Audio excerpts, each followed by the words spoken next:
السلام علیکم۔ بسم اللہ الرحمن الرحیم۔ ایک بار پھر ایک خوبصورت واقعے کے ساتھ حاضر ہوں۔ رحمت کے صدقے ایک دفعہ کا ذکر ہے کہ حضرت موسیٰ علیہ السلام کو اللہ تعالیٰ نے حکم دیا کہ سمندر کی طرف جاؤ، وہاں 3 کشتیاں ڈوبنے والی ہیں۔ حضرت موسیٰ علیہ السلام فوری حکم الہی کی تکمیل کرتے ہوئے سمندر کی جانب چل دیے۔ ساحل پرسکون تھا۔ بہت دور سے ایک کشتی آتی ہوئی دکھائی دی جو آہستہ آہستہ ساحل کی طرف بڑھ رہی تھی۔ ابھی وہ کنارے سے کچھ ہی فاصلے پر تھی کہ حضرت موسیٰ علیہ السلام نے آواز دی کہ اے کشتی والو، اللہ کا حکم آنے والا ہے، ہوشیار رہنا۔ انہوں نے جواب دیا، آپ جانتے ہیں کہ اللہ کے حکم کو کوئی نہیں ٹال سکتا، ہم تو اس کے بندے ہیں جو حکم الہی کی پابند ہیں۔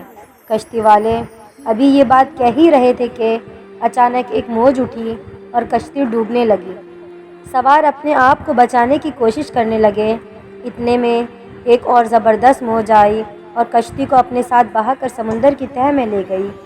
تھوڑی دیر میں ایک اور کشتی نظر آئی تو حضرت موسیٰ علیہ السلام نے انہیں بھی خبردار کیا اور کہا کہ ذرا محتاط ہو کر آنا۔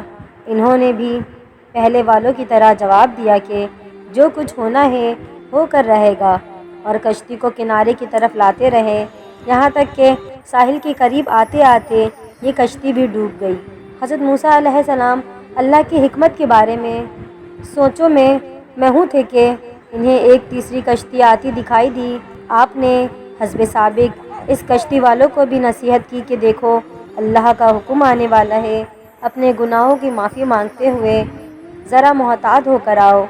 انہوں نے جواب میں کہا کہ اے اللہ کے نبی، جس طرح آپ سچے ہیں اس طرح اللہ کا حکم بھی اٹل ہے، اسے کوئی نہیں بدل سکتا، لیکن اللہ تعالیٰ کی رحمت بھی تو ہے، ہم اس کی رحمت سے کیوں مایوس ہوں؟ لہٰذا ہم اللہ کی رحمت پر بھروسہ کر رہے ہیں اور اپنی رحمت کے صدقے میں ہمیں ضرور امن و سلامتی کے ساتھ کنارے پر پہنچا دے گا۔ کشتی والوں کا یہ جواب سن کر حضرت موسیٰ علیہ السلام خاموش ہو گئے۔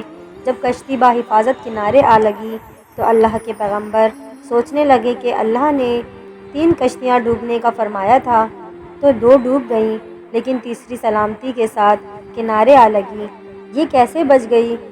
ارشاد باری ہوا کہ اے موسیٰ، آپ نے سنا نہیں کہ تیسری کشتی والوں نے کیا کہا؟ انہوں نے میرے حکم کو تسلیم کیا تھا، میری رحمت کو آواز دی تھی اور اس پر پورا توکل اور بھروسہ بھی کیا تھا، تو اس لیے یہ کشتی میری رحمت کے طفیل بچ گئی، کیونکہ جو بھی میری رحمت کے دروازے پر آ کر صدا دیتا ہے میں اسے نا امید نہیں کرتا۔ بے شک حدیث میں آتا ہے کہ جب اللہ تعالیٰ نے مخلوقات کو پیدا فرمایا تو عرش پر لکھ دیا، میری رحمت میرے غضب پر غالب ہے۔